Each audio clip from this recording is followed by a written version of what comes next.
वो सनी की बदतमीजी से तंग आ गया था। वो चाहता तो उसे मुक्के से जवाब दे सकता था, लेकिन उसने अपना फोन निकालना बेहतर समझा। वो अकरम को फोन मिलाने वाला था, पर इससे पहले कि वो अकरम को फोन मिला पाता, ये आप लोग क्या कर रहे हो? ये मेरे साथ है। You wanna say something? आप जा सकते हो, आप मेरे साथ चलो। ये देख सनी के होश उड़ गए। उस दिन पार्टी में और यहाँ भी अभिनव ने सनी को गलत साबित कर दिया था। तुम्हें अकरम ने बताया कि मैं यहाँ क्यों आया हूँ? ये सुनते ही जेनी के कान खड़े हो गए। अभिनव जैसा आदमी जो यहाँ नौकरी लेने के लिए आया था, वो अकरम को अकरम कहकर बुला रहा था। जेनी ने इस सवाल का कोई जवाब नहीं दिया। जवाब नहीं दिया तुमने मेरी बात का। जेनी ने जिस तरह से सॉरी कहा, अभिनव को समझ आ गया था कि वो उसे पसंद नहीं करती थी। जेनी ने इतने में अपनी टेबल पर रखा एक पेपर उठाया। उस पेपर पर उन नौकरियों के नाम लिखे थे जो अभिनव कर सकता था। अभिनव कौन सी नौकरी करना चाहता था, ये अधिकार भी अकरम ने ही उसे दिया था। ये इस पे स्टार्स क्यों बने हुए हैं? इन पोजीशंस पर पहले से कोई ना कोई काम कर रहा है, तो ये पोजीशंस खाली नहीं है। तुम चाय लेना पसंद करोगे या कॉफी? मैनेजर की पोस्ट चाहिए मुझे। लेकिन मैनेजर की पोजीशन पर पहले से स्टार बना हुआ है। पता है मुझे। तो जिस पोजीशन पर कोई पहले से बैठा हुआ है, तुम उस पोजीशन पर कैसे बैठ सकते हो? तुम क्या उस एम्प्लॉय को कंपनी से बाहर निकलवाना चाहते हो? मैंने ऐसा कुछ नहीं कहा। तुम मुझे ये बताओ कि ये लिस्ट मुझे किसने दी? तुमने? हाँ, लेकिन जेनी, देखो, इसमें मेरी कोई गलती नहीं है। तुमने मुझे लिस्ट दी और मैंने अपने पसंद की पोस्ट चूज कर ली। अब आगे क्या करना है वो तुम। वो जो मांग रहा था सोच समझ कर मांग रहा था। वैसे तो पूरी कंपनी ही उसकी थी। वो जल्द से जल्द इसे संभालना चाहता था। ठीक है मिस्टर अभिनव, मुझे आपकी कुछ जानकारियों की जरूरत पड़ने वाली है। कल से आपका ऑफिस शुरू हो जाएगा। Perfect, thank you. लेकिन मॉन्टी के आ जाने से पहले वो ऐसा कुछ नहीं कर सकता था। ऐसे में उसने मैनेजर की पोस्ट ही मांग ली थी, ताकि वो अनन्या और उसके माता पिता के सामने अपनी काबिलियत साबित कर सके। सनी को अभी भी समझ नहीं आ रहा था कि आखिर अभिनव वहां क्या लेने आया था। उधर अभिनव को लगा कि अब कल से नौकरी पर जाने के लिए उसे नए कपड़ों की जरूरत पड़ने वाली है। कपड़ों के साथ साथ उसे अपना फोन भी बदलने की जरूरत थी। अकरम का दिया हुआ चेक उसकी जेब में ही रखा हुआ था। अब क्योंकि अनन्या के माता पिता आए हुए थे, तो उनको और हरदेव पाल को दिखाने के लिए अभिनव जानता था कि उसे उनके साथ उन्हीं के घर में रहना पड़ेगा और नौकरों के कमरे में सोना पड़ेगा। लेकिन वो इतनी आसानी से हार नहीं मानने वाला था। वो ये साबित कर देने वाला था कि वो इस दुनिया का सबसे बेस्ट दामाद है। अभिनव अपना चेक से पैसा निकालने के लिए बैंक चला आया। मुझे वो चेक से पैसे निकलवाने। तभी उसकी नजर प्रणव से मिली। प्रणव उन लोगों में से था जो अभिनव की गरीबी का मजाक उड़ाया करता था। अरे देखो तो कौन आया है। प्रणव खुद एक बैंकर था। वो अरबपति तो नहीं था, लेकिन उसके पास अच्छी खासी दौलत थी। वो अभिनव को इसलिए जानता था क्योंकि अभिनव अक्सर इस बैंक में डिलीवरी के काम के लिए आया करता था। हालांकि वो दिखने में अभिनव के आगे कुछ नहीं लगता था, लेकिन उसमें और अभिनव में एक ही फर्क था, गरीबी का। चेक से तुम्हें पता है ना, इस बैंक में चेक से पैसे निकालने के लिए सिर्फ और सिर्फ बड़ी रकम निकाली जा सकती है। मेरा रकम बहुत बड़ा है, इसलिए यहाँ पे निकल भी नहीं पाएंगे, इसलिए मैं मैनेजर से मिलना चाहता हूँ। तुम्हें उसकी जरूरत नहीं पड़ेगी। बताओ चेक मुझे। प्रणव ने बिना देखे अभिनव और बाकी लोगों की आंखों के सामने चेक फाड़ दिया। अबे दिमाग खराब है क्या तुम्हारा? ये क्या किया? सिक्योरिटी, इस आदमी को बाहर निकलवाओ यहाँ से। फर्जी चेक लेकर बैंक में आता है, बैंक वालों को बेवकूफ समझता है। पुलिस बुलाकर अभी अंदर करवा दूंगा तुझे। लेकिन जैसे प्रणव और बाकी लोगों को अभिनव को इस हाल में देखकर बड़ा मजा आ रहा था। क्या हो रहा है? यह आवाज और किसी की नहीं बल्कि बलराज की थी। उसने अभिनव को दूर से ही पहचान लिया था। बलराज को देखते ही अभिनव की जान में जान आ गई। अब कोई उसका कुछ नहीं बिगाड़ सकता था। सॉरी सर, मुझे पता नहीं था आप यहाँ इस तरह आ जाएंगे। मैं तो बस इस आदमी को फ्रॉड करने से रोक रहा था। छोड़ दो इसे। अभिनव चुपचाप बलराज के पीछे चला जा रहा था। प्रणव और बाकी लोगों को समझ नहीं आ रहा था कि बलराज अभिनव को अपने साथ क्यों ले जा रहा था। जब प्रणव भी उनके पीछे जाने लगा तो बलराज ने पलट कर कहा, मैंने तुमसे कहा मेरे साथ आने के लिए। नहीं सर। बलराज ने उसे घूरा तो प्रणव के पैर थमे के थमे रह गए। अभिनव को बलराज का ये बर्ताव देख घबराहट हो रही थी। तो बस यही उम्मीद कर रहा था कि बलराज ऐसा कुछ न कर दे जिससे उन लोगों को अभिनव की पहचान के ऊपर शक हो जाए। अगर इसने गलती की है तो इसके बारे में मैनेजर को पता होना चाहिए। अगर तुम अपने लेवल पर एक्शन लोगे तो हो सकता है मैनेजर को बुरा लग जाए। जी सर। कब? बलराज ने अभिनव को घूरा और उसे अपने साथ अंदर आने का इशारा करने लगा। दोनों एक साथ मैनेजर के केबिन में दाखिल हो गए थे। मैनेजर अपनी कुर्सी पर बैठकर कंप्यूटर पर काम कर रहा था। बलराज ने उसका ध्यान अपनी तरफ खींचने के लिए दरवाजे को जोर से बंद किया। अचानक से मैनेजर की नजर दरवाजे पर पड़ी। जब उसने देखा कि सामने बलराज खड़ा है। अरे बलराज सर, आप यहाँ कैसे? मुझे बुला लिया होता। बैठिए बैठिए। कहिए कैसा आना हुआ? वैसे तो मैं अपने किसी काम से आया था, लेकिन बाहर तमाशा देखा तो सोचा कि सबसे पहले मैं तुमसे इस बारे में बात करता हूँ। बताइए ना। तुम जानते हो ये साहब कौन है? उसकी नजर उसके चेहरे से फिसलते हुए उसके हाथों और आखिर में उसकी अंगूठी पर पड़ी। जैसे ही उसने अंगूठी पर बने उस निशान को देखा तो मैनेजर का मुंह खुला का खुला रह गया। बाप रे बाप, ये टाइगर है। ये कौन? ये उस टीम का आखिरी हिस्सा है जिस टीम का तुम कैप्टन हो tiger. I am very sorry, मुझे माफ कर दीजिए। टाइगर, आप कितनी देर से यहाँ हैं? मैं आपके लिए क्या कर सकता हूँ? बस इसकी जरूरत नहीं है। एक चीज का ध्यान रखना, इनके अलावा तुम्हारे अलावा किसी को नहीं पता चलना चाहिए कि मैं टाइगर हूँ। जी। टाइगर, आपको देख के बहुत अच्छा लगा। अब आप यहाँ पे हैं तो जरूर आप हमें मुसीबत से बाहर निकालेंगे ही। वो तो ये कर ही लेंगे, पर सबसे पहले तुम्हें अपने काम करने वालों को सबक सिखाना होगा, क्योंकि अगर मैंने अपने तरीके से सबक सिखाया तो तुम अच्छी तरह से जानते हो क्या होगा। क्या हुआ? क्या किया उन्होंने?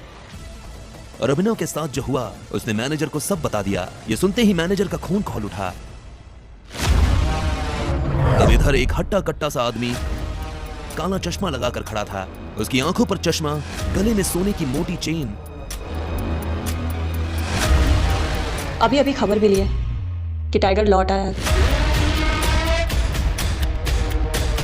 आप कहें तो अभी नहीं, अभी तो आया है। थोड़ा उछलने कूदने दो, पर हाँ, इस बार पिंजरे में डालने की गलती मत करना। अब आगे क्या होने वाला था, क्या करने वाला था मैनेजर प्रणव के साथ, और कौन था ये आदमी जो टाइगर का नाम सुन मन ही मन एक नई प्लानिंग कर रहा था। टाइगर,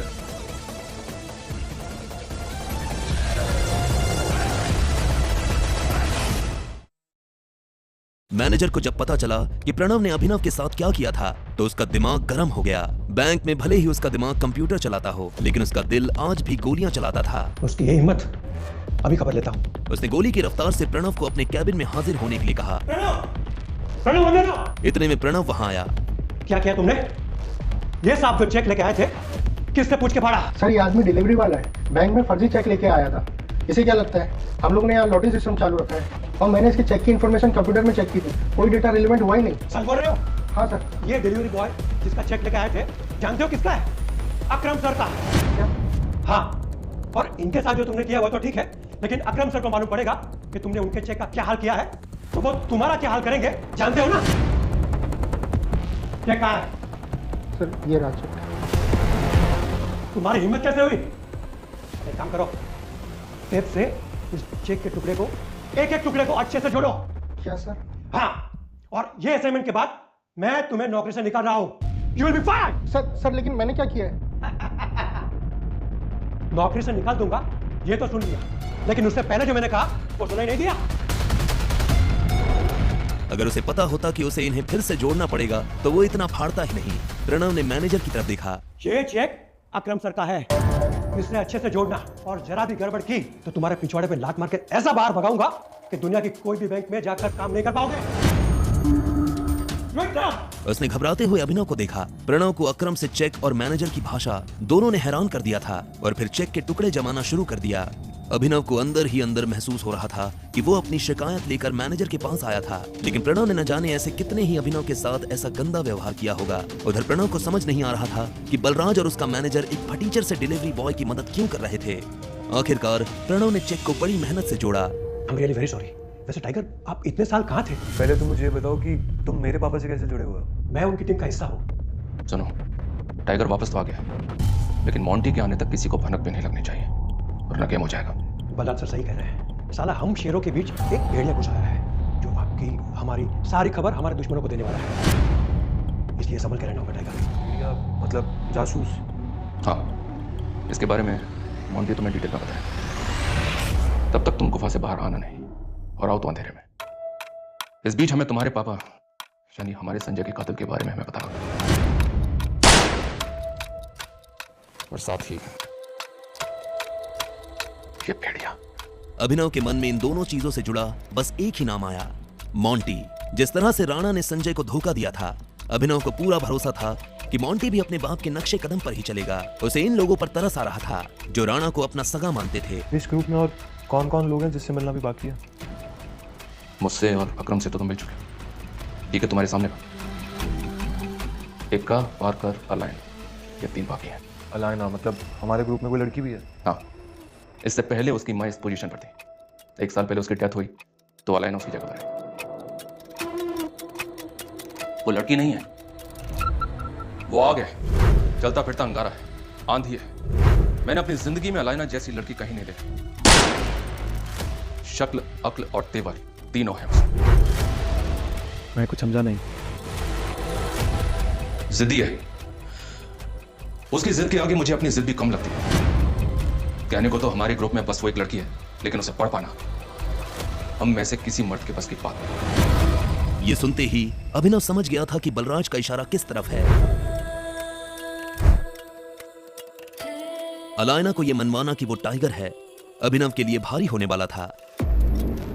फिर भी अभिनव को यह चैलेंज लेने में मजा आ रहा था।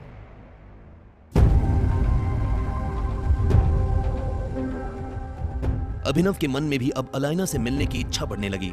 इतने में मैनेजर यानी डीके ने कहा, बहुत जल्द आप उसे मिलोगे, लेकिन वो लड़की आपसे मिलेगी पता नहीं। मुझे नहीं लगता कि टाइगर के लिए उसे मनाना मुश्किल। जैसा मैंने सोचा था वैसा लड़का नहीं है ये। बलराज की ये बात सुन डीके के कान खड़े हो गए। बलराज सर, लगता है टाइगर ने आपको रिंग में पक्का है क्या? ये सुनते ही बलराज जोर से हंसा और उसने हाँ में सिर हिला दिया। उसे देख डीके भी जोर जोर से हंसने लगा। हाँ, वैसे टाइगर, अभी आपको कितने पैसे की जरूरत है? मैं दे देता हूँ। बाद में अकरम सर के ऑफिस से मैं चेक इशू करवा लूँगा। फिलहाल तो मुझे 1 करोड़ रुपए चाहिए और बाकी के 49 करोड़ मेरे नए अकाउंट में डलवा देना। ठीक है, मैं करवा दूँगा। ये सुन डीके उसके लिए पैसे लेने चला गया। बलराज, ये अलायना जो भी लड़की है, इसके बारे में और क्या जानते हो तुम? ऐसे तो सब कुछ जानता हूं मैं, पर वैसे कुछ भी नहीं। नहीं, मेरा मतलब बलराज, तुम्हें पता है मेरा क्या मतलब है? हाँ, मैं जानता हूं तुम्हारा मतलब। बस उसे अपनी तरफ से चिढ़ने का या गुस्सा होने का मौका मत देना, और ना ही उसके पीछे कुत्ते की तरह जीवे। और जोक तो बिल्कुल भी मत मारना। जोक मारने वालों को जान से मार देती है। वैसे तुम्हें अब एक गाड़ी की जरूरत है। मैं अपने मैनेजर को बोल रहा हूं, तुम यहां से सीधा ग्लो मोटर जाओ, वहां एक गाड़ी तुम्हारा इंतजार कर रही है। ऐसे मैं अभी बढ़ रहा हूं, बाकी जब तुम गद्दी संभालोगे तो उसका डबल दे देना मुझे।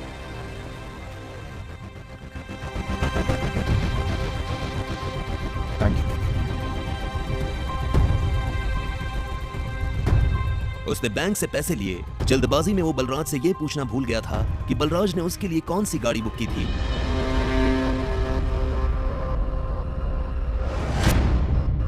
जैसे ही वो अंदर गया तो उसने देखा कि शोरूम का मैनेजर दरवाजे पर खड़ा होकर किसी का इंतजार कर रहा था। मिस्टर अभिनव रेवान? मैं ही हूँ अभिनव गढ़वाल। भाई साहब आइए प्लीज, चलिए।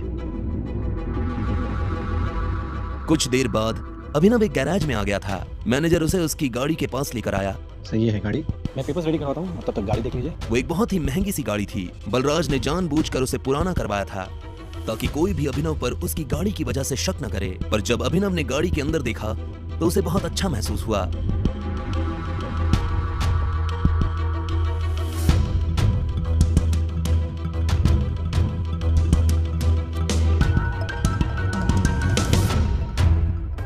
हेलो, ये सब क्या हो रहा है अभिनव? तुम गाड़ी ले रहे हो? तुम कौन हो और तुम क्या चाहती हो?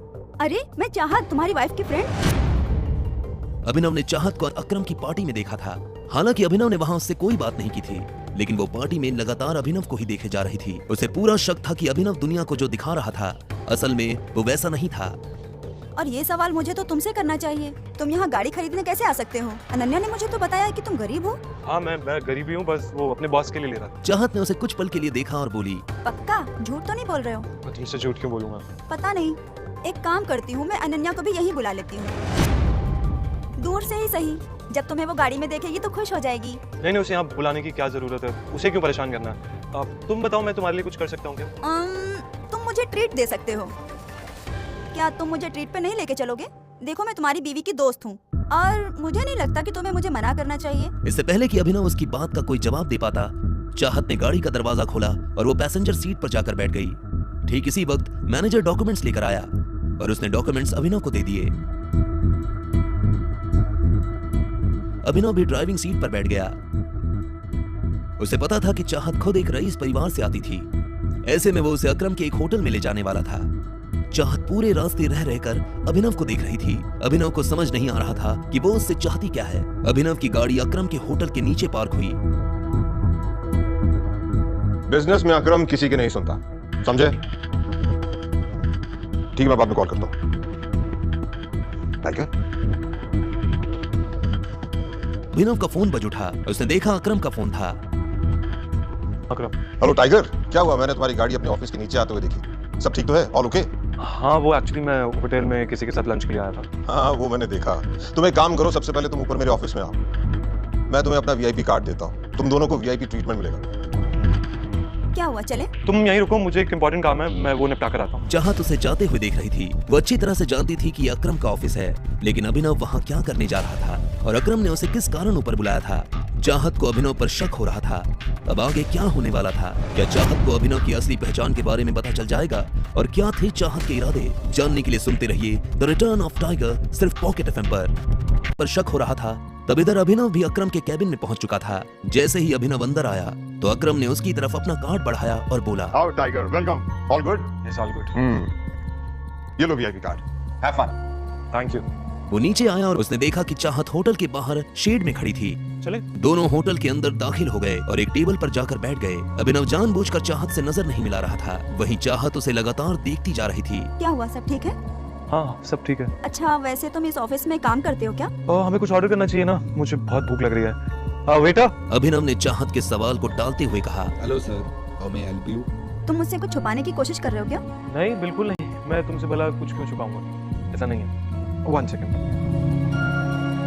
अभिनव और चाहत ने वेटर को ऑर्डर दिया और वेटर वहां से निकल गया, लेकिन चाहत अपना सवाल भूली नहीं थी। तो तुम क्या करते हो? मैं एके प्राइवेट लिमिटेड में एक छोटी सी नौकरी करता हूँ बस। ये तो अकरम जी की कंपनी है ना? हाँ, right. Hello gorgeous, you are so beautiful. मैं आना तो नहीं चाहता था, लेकिन मेरा मन नहीं माना। क्या मैं तुम्हें एक बढ़िया सी ट्रीट ऑफर कर सकता हूँ? उसकी आंखों में एक शरारत भरी मुस्कान नजर आ रही थी। चाहत उसकी नीयत समझ चुकी थी और अभिनव को भी ये समझ आ रहा था। तुझे नजर नहीं आ रहा? ऑलरेडी मेरे साथ डेट पर है। ओह अच्छा, मुझे तो लगा कि तुम इसके छोटे भाई हो। अब जब तुमने बता ही दिया है कि तुम इसके साथ डेट पर आए हो, तो तुम्हें प्यार से कह रहा हूँ, निकल लो। अभिनव कुछ पल के लिए छुप रहा। वो देखना चाहता था कि ये आदमी किस हद तक नीचे गिर सकता था। इतने में वो लड़का चाहत के पीछे पलटा और बोला, तुम इतनी सुंदर हो कि तुम्हें देखकर लगता है कि तुम एक वेल टू डू फैमिली से आती हो, बट डोंट माइंड, तुम्हें ऐसे लोगों के साथ डेट पर नहीं आना चाहिए। Standard is important, right? चिल्ला किसी ने ज्ञान देने को? हाँ, चल निकल। तुम मेरे साथ चलो, ट्रस्ट मी, और तुम्हें कोई प्रॉब्लम नहीं होने दूंगा। I would say you don't deserve such down market boys, जिसके बाप ने उसे पैदा करके छोड़ दिया। अभिनव से इस बार रहा नहीं गया। उस लड़के ने अपनी हद पार कर दी थी। कम। क्या कहा तूने? हाँ? जैसे ही वो अभिनव के बाप पर गया, अभिनव को किसी की बातों से फर्क नहीं पड़ रहा था। वो अपने बाप के बारे में एक शब्द भी नहीं सुन सकता था। क्या कहा तूने? बाप ने पैदा करके छोड़ दिया? तेरे बाप ने तुझे क्या सिखाया? वो लड़का जो अभी तक अभिनव को तेवर दिखा रहा था, अब उसके मुंह से शब्द नहीं निकल रहे थे। उसकी आंखों में डर साफ नजर आ रहा था। क्या हो रहा है ये सब? ये एक रेपुटेड होटल है, कोई मछली बाजार नहीं है। मैनेजर, ये कैसे कैसे लोग आते तुम्हारे होटल में? अभिनव को भी एहसास हुआ कि उसने लड़के को कुछ ज्यादा ही पीट दिया था। इतना मारा मुझे, देखो देखो, नाक मुंह सब तोड़ दिया इसने मेरा। मैनेजर ने पहले उस आदमी को देखा और उसके बाद अभिनव को देखने लगा। इससे पहले कि अभिनव अपनी तरफ से कुछ कह पाता, मैनेजर ने बोला, हमारी हिम्मत कैसे हुई हमारे वीआईपी कस्टमर पे हाथ उठाने की? ये हमें परेशान कर रहा था। मैं तो इसकी मूवी नहीं लग रहा था। बार बार वार्न करने के बावजूद भी पीछे नहीं हटा। मेरे पिता के बारे में बेफालतू की बातें कर रहा था। क्या ये सही है? ये गलत बोल रहा है। बस इतनी सी बात के लिए तुमने इनके साथ ऐसा बर्ताव किया? सर, जो भी हो, पहले आपको इनसे माफी तो मांगनी पड़ेगी। माफी? मैं माफी मांगू? ये माफी मांगेगा मुझसे और मेरी फ्रेंड दोनों से। माफी मांग। साले चुपचाप माफी मांग। तू जानता नहीं मैं कौन हूँ। बिना माफी मांगे तो तुझे मैं इस होटल से जाने भी नहीं दूंगा। मामला बिगड़ता जा रहा था। अब इससे पहले कि बात आगे बढ़ती, चाहत बीच में आई और बोली, एक्चुअली गलती अभिनव की नहीं, ये आदमी मुझे छेड़ने की कोशिश कर रहा था। मैं और अभिनव तो यहाँ पे सिर्फ लंच करने आए थे। जो भी हो मैडम, पर इन्हें माफी मांगनी ही पड़ेगी। अभिनव समझ गया था कि मैनेजर इससे ऐसे क्यों बात कर रहा था। असल में वो अभिनव को उसके कपड़ों से जज कर रहा था। जब अभिनव को लगा कि उसके पास और कोई रास्ता नहीं है, तो उसने अपने जेब से अकरम का कार्ड निकाला और मैनेजर की तरफ बढ़ाते हुए बोला, आपको पता है कार्ड मुझे किसने दिया है? इस कार्ड पे लिखा नाम पढ़िए, आपको समझ में आ जाएगा कि फैसला क्या करना है। मैनेजर ने अभिनव से कार्ड लिया और उसे ध्यान से देखने लगा। जैसे ही उसने कार्ड पर लिखा नाम पढ़ा तो उसकी आंखें फटी की फटी रह गई। अगर अभिनव के पास अकरम का कार्ड था तो वो समझ गया था कि अभिनव अकरम का खास है। मुझे बात करने से पहले ना अपनी माँ के पास जाके सीख कि लड़कियों की इज्जत कैसे करते हैं। चल। अभिनव ने चाहत को अपने साथ लिया और वहां से निकल गया। दोनों गाड़ी में आकर बैठ गए थे, लेकिन कोई किसी से बात नहीं कर रहा था। जो कुछ भी हुआ उसके बाद अभिनव ये जानना चाहता था कि आखिर चाहत के दिमाग में क्या चल रहा था, लेकिन वो आगे से पूछकर उसे शक करने का मौका नहीं देना चाहता था। क्या तुम ठीक हो? सॉरी तुम्हारा मूड और लंच दोनों खराब करने के लिए। तुम अगर चाहो तो हम कहीं और चल सकते हैं खाना खाने के लिए। ठीक है, मैं पूरे दिन फ्री ही हूँ। अभिनव ने उसकी बात सुनी और गाड़ी दूसरे होटल की तरफ मोड़ दी।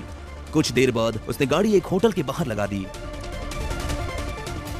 अभिनव ने ऊपर लगा बोर्ड देखा और उसके बाद चाहत के साथ अंदर दाखिल हो गया। अभिनव जानता था कि यह होटल दिग्पाल का था। दिग्पाल होटल के साथ साथ बहुत बड़ा माफिया ग्रुप भी चलाता था। जैसा माफिया वर्ल्ड में टाइगर का नाम बड़ा था, वैसे ही दिग्पाल का नाम भी काफी बड़ा था। जितनी दौलत और धंधा टाइगर के पास थे, उतनी ही दिग्पाल के पास भी थे। कई मामलों में वो एक दूसरे के दुश्मन थे। अभिनव को ऐसा आभास हो रहा था कि शायद यहाँ उसके दिग्पाल से मुलाकात हो सकती है। तो तुमने डिसाइड कर लिया है कि अपने बारे में कुछ नहीं बताओगे मुझे? किस बारे में? असल में वो समझ गया था कि चाहत के मन में ये शक की सुई क्यों घूम रही थी। क्या यार, अब बता भी दो। इतना बड़ा भी क्या सीक्रेट है यार? क्या जानना चाहती हो तुम? तुमसे पूछ रही हूँ, तुम्हारे बारे में ही पूछूंगी ना। मेरे पास अपने बारे में कुछ बताने के लिए है ही नहीं, अभिनव ने कहा और चाहत से बचने के लिए इधर उधर देखने लगा। इस टाइम दिग्पाल बॉस का डंका सिर्फ गुड़गांव में ही नहीं, पूरे इंडिया में बज रहा है। हाँ, मार्केट से जब से टाइगर गायब हुआ है, तब से टाइगर का नाम भी गायब हो गया है। अभी उसकी नजर कुछ लोगों पर पड़ी जो आपस में काफी गंभीर बातें कर रहे थे। उसे समझ में नहीं आ रहा था कि आखिर वो टाइगर के बारे में इस तरह की बात क्यों कर रहा था। बताओ ना अभिनव, कुछ छुपा रहे हो मुझसे? नहीं, मैं तुमसे कुछ क्यों छुपाऊंगा। टाइगर गायब नहीं हुआ है, टाइगर जिंदा है और वो बहुत ही जल्द लौट के आएगा। मैंने तुझसे कहा था ना जॉनी, ज्यादा मत क्या कर, संभाली नहीं जाती तुझसे। कुछ भी बकवास कर रहा है। क्या डेयरिंग है इन लोग की। दिग्पाल के होटल में बैठ के टाइगर की बातें कर रहे हैं। या तो इन्हें चढ़ गई है या तो इनमें बहुत ही हिम्मत है। बकवास बकवास तो तू कर रहा है। टाइगर का कंपैरिजन दिग्पाल से? विस्की और देसी शराब का क्या मेल है? मैं कह रहा हूँ टाइगर जिंदा है and he will return soon. Johnny नाम के इस आदमी की बात सुनकर अभिनव के रोंगटे खड़े हो गए थे। वो ये जानना चाहता था कि जॉनी मन से फेंक रहा था या उसके पास साथ में कोई जानकारी थी। अब आगे क्या होने वाला था? क्या अभिनव सच का पता लगा पाएगा और क्या चाहत अभिनव के मुंह से सच निकलवा पाएगी? जानने के लिए सुनते रहिए द रिटर्न ऑफ टाइगर, सिर्फ पॉकेट एफएम पर। अभिनव उन लोगों की बातों को ध्यान से सुन रहा था। अब तो चाहत भी अभिनव की तरह उन लोगों की बातें सुनने लगी थी। क्या डेयरिंग है इन लोग की। दिग्पाल के होटल में बैठ के टाइगर की बातें कर रहे हैं। या तो इन्हें चढ़ गई है या तो इनमें बहुत ही हिम्मत है। चाहत को न जाने क्यों ये आभास हो रहा था कि अभिनव उससे कुछ तो छुपा रहा था। वो औरों की तरह अभिनव के कपड़े नहीं देख रही थी, बल्कि उसकी नजर उसके चेहरे पर थी। अभिनव, अभिनव।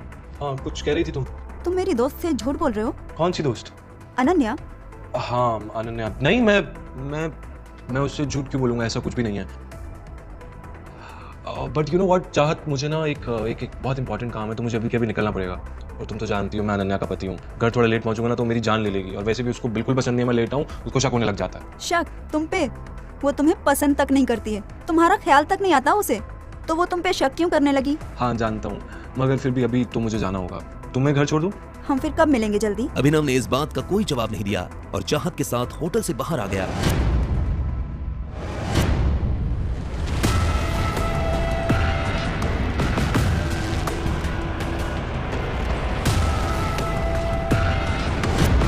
उन लोगों के पास पहुंचने पर अभिनव को पता चला कि वो लोग उस लड़के को मार रहे थे।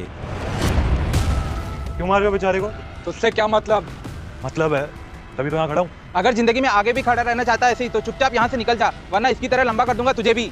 अरे ये लाइन तो मैं तुझे बोलने वाला था, अब तूने मेरी लाइन चुराई तो तू और ज्यादा मार खा।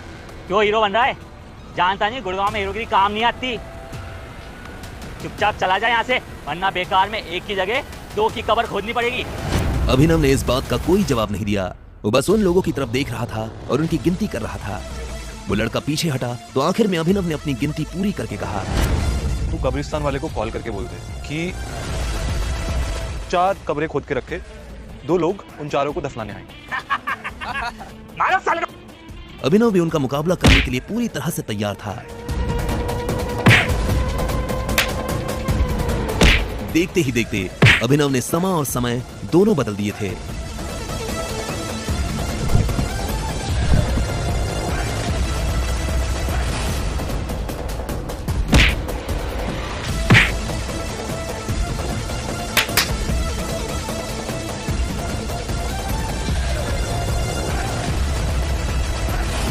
वो वो लड़का जॉनी, और जिसे लग रहा था कि अब उसके जिंदा बचने की कोई संभावना नहीं है, वो खुद अभिनव का ये रूप देखकर हैरान हो गया था। उसके लिए अभिनव भगवान से कम नहीं था। जब अभिनव ने उनके लीडर को मार मार कर अधमरा कर दिया तो वो दर्द के मारे कराहते हुए बोला, भाई तुम हो कौन और मेरी जान क्यों बचाई? अभिनव ने उसे कोई जवाब नहीं दिया। वो बस उसकी आंखों में देख रहा था। वो आदमी जवाब जानने के लिए बेताब हुआ जा रहा था। मैं तुझे बता दूंगा कि मैं कौन हूँ। तुझे वादा करना पड़ेगा कि तू किसी को नहीं बताएगा कि मैं कौन हूँ। अभिनव ने उसकी जान बचाई थी। वो अभिनव के लिए अपने दिल में इतना छोटा सा राज तो रख ही सकता था। टाइगर। और इतना कहकर वो 2 कदम पीछे हो गया। जॉनी ने जब ये बात सुनी तो उसकी आंखें फटी की फटी रह गई थी। वो बिना पलक झपकाए अभिनव को देख रहा था। उसे समझ नहीं आ रहा था कि वो जो देख रहा है वो सपना है या हकीकत। जॉनी अभी भी बिना पलक झपकाए अभिनव को जाते हुए देख रहा था। कुछ देर बाद अभिनव हरदेव पाल सिंह के घर आया था। जब अभिनव अंदर आ रहा था तब राजीव, शर्मिला और परिवार के बाकी लोग किसी गंभीर विषय पर चर्चा कर रहे थे। मुझे तो कुछ समझ नहीं आ रहा कि क्या करना चाहिए। हमें गौरव से बात करनी चाहिए कि एटलीस्ट वो अकरम से बात कर ले हमारे बारे में। अब वही है तो कुछ हमारे लिए कर सकता है। जब तक किंग कॉर्पोरेशन का सपोर्ट हमें नहीं मिलेगा तब तक हमारा काम नहीं हो पाएगा। ठीक इसी वक्त अभिनव घर के अंदर दाखिल हो गया था। उसे पूरी बात तो समझ नहीं आ रही थी, लेकिन जितना उसने सुना उसे सुनकर उसे लगा कि अनन्या की कंपनी किसी बड़ी मुसीबत में फंसी हुई थी। मुझे लगता है हमें फॉक्सग्रीन होल्डिंग से सपोर्ट ले लेना चाहिए। माँ, ये कैसी बातें कर रही हैं आप? ये दोनों कंपनीज टाइगर चलाता है और हम जैसे लोग तो टाइगर से सीधा जाकर मिल भी नहीं सकते। आज तक किसी ने उसे देखा तक नहीं है, तो हम कैसे मिल पाएंगे उससे? शायद चिराग इस काम में हमारी हेल्प कर पाए। मैं एक काम करती हूँ, अनन्या और चिराग की शादी फिक्स करवा देती हूँ। वैसे भी अभिनव ने हमारे लिए किया क्या है? अभिनव ने अपने चेहरे पर मुस्कान लाते हुए कहा। वो भले ही कितना भी थका हुआ था, लेकिन वो इन लोगों को पता नहीं चलने देना चाहता था कि वो क्या करके आया है। नमस्ते।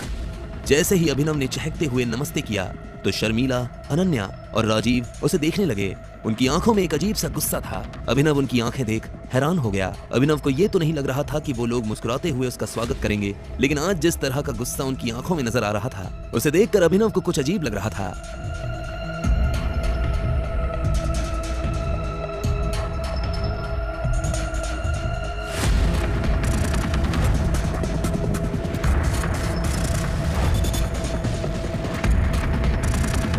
अब आगे क्या होने वाला था? आखिर क्यों सब लोग अभिनव से गुस्सा थे और किस परेशानी में फंसी थी अनन्या? क्या अभिनव उसकी परेशानी हल कर पाएगा? जानने के लिए सुनते रहिए द रिटर्न ऑफ टाइगर, सिर्फ पॉकेट एफएम पर।